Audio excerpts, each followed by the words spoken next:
Hello, welcome to the live for Central County Services. This is the MCOT team, our two professionals that we will have discussing what MCOT is and how it is used. We're just going to let you guys log on, give you a little bit of time to about 30 seconds, and then we will begin. So we look forward to having this conversation with you.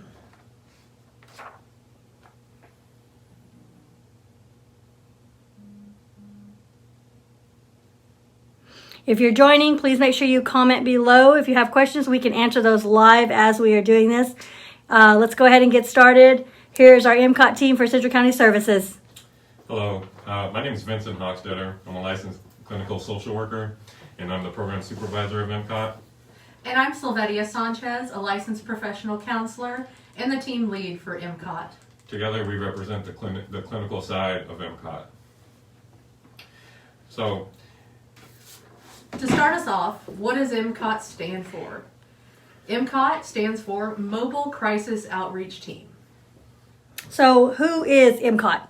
So MCOT is a team of qualified mental health professionals that are integrated into the communities that we reside in, both in your guys' schools. We go to schools, into the hospitals, but ultimately our team, what we do is we're out in the field and we're out there meeting you where you're at, regardless of where you're at, to provide an assessment for crisis. So who can use MCOT? So just about anybody can use MCOT. All you got to do is give us a call. And what is that number? That phone number that you'll call is our crisis hotline phone number, 1-800-888-4036. So when you give me that number and you ask, how do I use MCOT? I just call that number? You call that number, you'll speak with our crisis hotline, which is avail. You might hear us refer to it again later in this conversation. They'll ask you a little bit about what's going on with you. You know, just like what you're experiencing, what's going on in general, to determine, if you're having a crisis. So does using MCOT cost anything, Vincent? No. MCOT's absolutely free, regardless of your socioeconomic status, regardless of your insurance status. Our goal is to provide resolution to whatever crisis you're experiencing, regardless of the time frame that it takes to resolve this. So when do you guys operate? Do you have an 8 to 5 window? Oh, yeah, totally. 8 to 5, because crisis sleeps. So, MCOT, we are available 24 hours a day, 7 days a week, 365 days a year.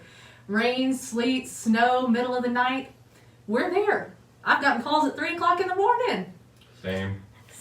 So when I call the hotline, what happens exactly? It's a great question. And so when you call the hotline, you're going to be dialing that 888-4036. Sorry about that. When you call that number, you reach a Avail hotline, which is going to have a qualified mental health professional on the other end who's going to be inquiring about what the crisis you're calling about. They're going to want to know how, they're going to assess whether or not what your risk level is for the immediate crisis, and they're going to determine what is the appropriate intervention. And at that time, if they choose that mental health is the reason, they'll be activating our team, which we will send someone out to you to conduct that mental health assessment. So let me ask a question. So if I call this number, does that mean I'm going to go to the hospital? So that's a really good question. And, calling and asking for help can be scary. Because a lot of times we think, oh my gosh, if I'm calling a crisis hotline, I'm in crisis. Sure, maybe. Crisis, though, however, looks a little different for everybody. And with MCOT, we try and serve you in the least restrictive environment. Meaning, we're trying to keep you where you can move around freely and not have, some of your rights taken away. Yeah, we're going to be trying to provide this in your natural habitat, right, Sylvetia? Oh, absolutely. Yeah. If we can safety plan with you, go through some of the things to help keep you safe, help you connect to resources, then by all means, we'll serve you in your home and try and link you into services with Central Counties or link you into other resources in the community that you might need.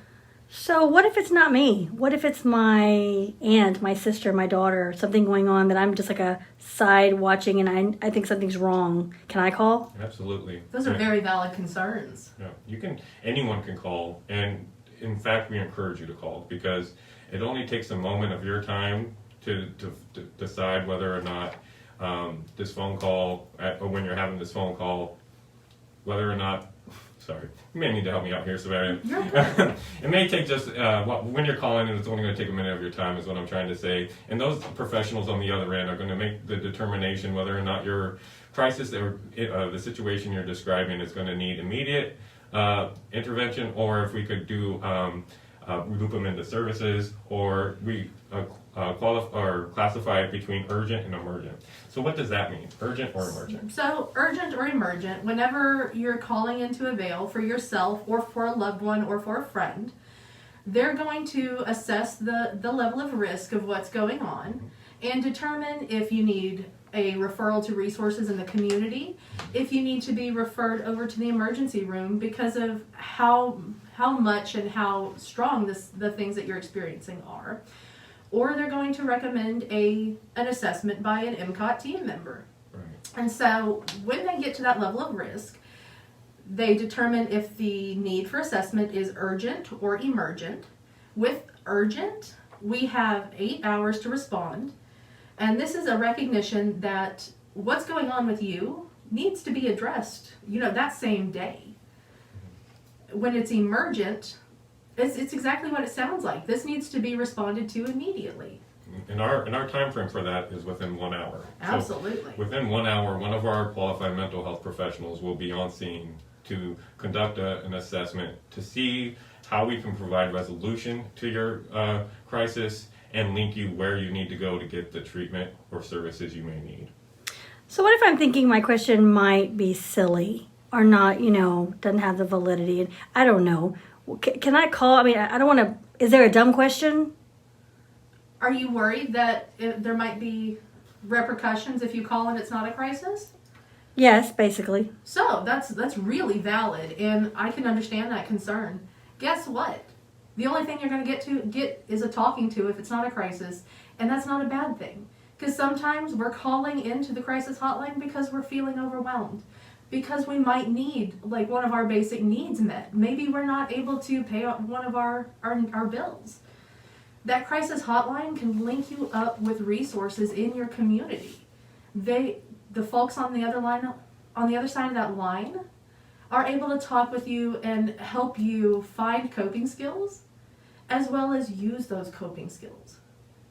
So this works for even if I'm just suffering because the virus has me so contained.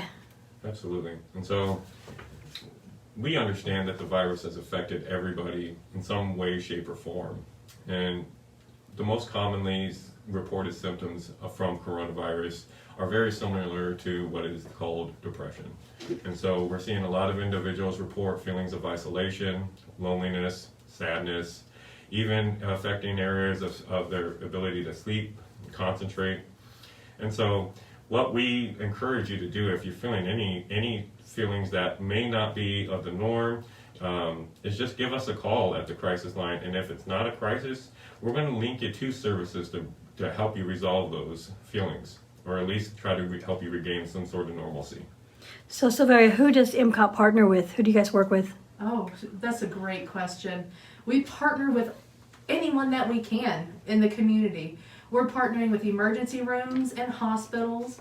We're partnering with local law enforcement and the crisis intervention officers, the mental health deputies. We're partnering with schools, just about anyone you can think of. So this might be a very elementary question, but what qualifies as a crisis? I mean, can you really get down to it? What's a crisis really look like for someone? Is it always going to be an emergency level, or is it? Can you explain that to us? Absolutely. So a crisis is individualized. What you may define as a crisis may not meet the textbook definition of a crisis, yet Central County Services is going to treat it like a crisis, no matter what that is to you. And so a crisis usually that we respond to is related to some sort of mental health condition, whether that's deterioration of their functioning, whether it's signs or symptoms of psychosis, could be thoughts of wanting to harm themselves or others. But our goal is to provide, regardless of what the crisis is to provide some sort of service and help you reach a resolution. And to link back to the symptoms that we talked about that most folks might be feeling due to the coronavirus and our new normal, a lot of the things that we're feeling can feel very foreign and overwhelming. And that can absolutely be a crisis for you. Could be a crisis for anyone. If you're feeling that your everyday life is being affected, if you find that you're having trouble motivating yourself to get up and go to work, or you're calling out of work more often, if you're having trouble getting up and doing the things that you would normally do, or you're losing interest in things that you normally enjoy, please don't hesitate to call. That crisis phone number again is 1-800-888-4036. So could you give us a scenario? Can you kind of role play a little bit about what a crisis would look like? That way people can kind of, have a parallel to match it to. Absolutely. Sure. And so a typical scenario for a crisis would be our Avail hotline, which is that phone number, 1-800-888-4036. Somebody calls that line, shares to that person what the crisis is. So for this instance, let's say the crisis is having thoughts of wanting to harm themselves. And so the individual on the qualified mental health professional on the other line is going to do some debriefing with the individual, understand what the current situation is that's leading up to this thoughts and feelings, and then they're also going to determine whether or not the level of appropriate intervention. For the most part, they're going to be calling Saveria or myself or one of our team members to be responding to you where you're at. If it's in the community, we will be accompanied more times than not with another entity, either the CRD department, which is the Crisis Relief Department at Bell County, or with local law enforcement. And generally, this is just for our team's safety. Absolutely, and that's a great point, Svetya. It's really not about going to provide any type of legal ramifications or any type of, shall I say, punish. I don't know how to say it. Not punishment. It's not trying to force you into treatment. And it's not about money. For us, it's really about us just trying to get you a resolution to your crisis, because here at Central County Services, we really do care. That brings me to the idea that, a lot of folks that I've talked to, consumer-wise, they're worried about paying for our services. Absolutely. Crisis services are free They're to free. you. We don't cost a thing to come out and respond to you and help link you into, the services you might need, or link you up with those resources you might need. And in cases where we might recommend hospitalization, we have programs in place as well that may be able to help pay for that hospitalization. Absolutely. Awesome. I think that takes care of a lot of the, minimum questions that come to people's mind. Is it going to cost me? Am I going to get in trouble? What does the crisis look like? Who's going to help me? What kind of paperwork am I supposed to have before I even make a phone call? Some people think like that. And so I appreciate you guys spending your time talking about the basics of what people need and giving us a better definition of crisis, because in your definition, if I'm wrong, correct me, a crisis is about how I'm feeling. Absolutely correct. Perfect. How you're feeling and how you're responding to how you're feeling. What do some positive outcomes look like?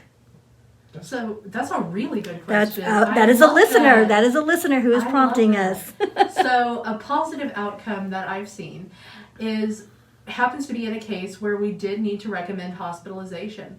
So someone was experiencing some symptoms that were really interfering with their life, causing problems with them being able to go to work, and even causing problems with their relationships with their family. So we were able to get this person started on medications through that hospitalization, and we linked them into services so that they could continue to get those medications, as well as engage with our clinic-based services for case management and skills training. And I'd like to add on to that. I think what a successful situation looks like is really is defined by the individual who's called the crisis line. And it's really about providing a resolution to that call, whether it's here and now or if it is an ongoing one where we loop you into services for ongoing services. Awesome. Okay, well, guys, thank you so much for coming on and giving us some information. Vince, if you want to close us out for now, that would be great. Yeah, and so we want to thank you guys, both Sveti and myself want to thank you guys for tuning in. Please tune in next week for the Mental Health Minute at 2 p.m. where we'll be talking about the Assertive Community Treatment Team, also known as ACT. We wish you a happy holidays, and please be safe, and look forward to talking to you guys in the future.